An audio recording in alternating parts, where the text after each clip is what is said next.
का आदमी कैलिफोर्निया में 2013 की शायद ये बात है, ट्रैक्टर के नीचे आ गया अपने फार्म पर। 1340 किलोग्राम का वेट का ट्रैक्टर है।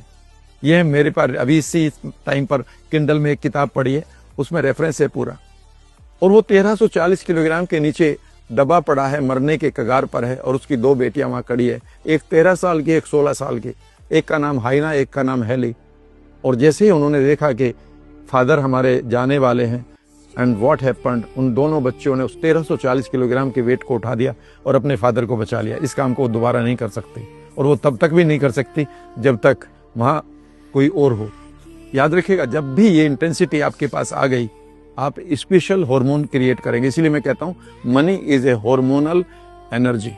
रिश्ते हार्मोनल है ना, जैसे कि आप किसी के साथ बैठते तो आपके हार्मोन रिलीज हो जाते हैं and you want to hug, ठीक है ना। और कुछ के साथ you want to just throw them away, कि नहीं दूर जाओ, क्योंकि वो हार्मोन ही नहीं आ रहे। अब रिश्ते कब टूटते? जब आपके हार्मोन रिलीज ही नहीं हो रहे उस आदमी के लिए।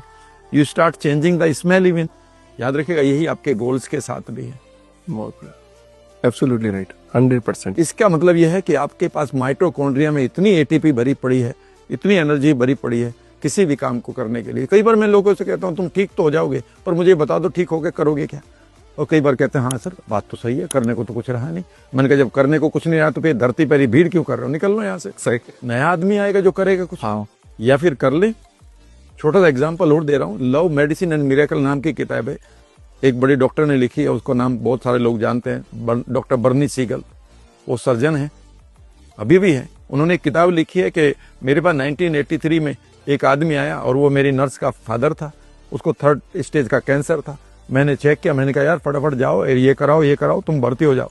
उसने कहा मेरे पास टाइम ही नहीं है, आई एम ए गार्डनर, मैं एक माली हूँ, मैंने पौधे लगा रखे, उन्हें फिर कौन फसल, उन्हें पानी कौन देगा, वो मेरे बगैर नहीं जिएंगे, मैं अभी आता हूँ थोड़े दिन बाद। 6 महीने बाद आया, हमने फिर कहा भाई कर ले। उसने कहा वैसे टाइम नहीं, मेरे नए पौधे आ गए हैं। उसने कहा कि 1987 में फिर आया वो मेरे पास, और फिर भी वो कह रहा है ना मुझे कोई पेन है, ना मुझे कोई प्रॉब्लम है, अभी भी वो 3rd स्टेज का पड़ा हुआ है। वो कहता है मेरे पास टाइम ही नहीं है मरने का। मतलब ये बात आप सही कह रहे हो। मतलब भगवत गीता में भी श्री कृष्ण ने यही बात बोली, जो व्यक्ति संसार को चलाने में मदद करेगा, सहयोग करेगा, उसका साथ मैं भी दूंगा। एग्जैक्टली। जो बेकार की बात सोचेगा, बेकार के काम करेगा, उसको भी निकाल दूंगा।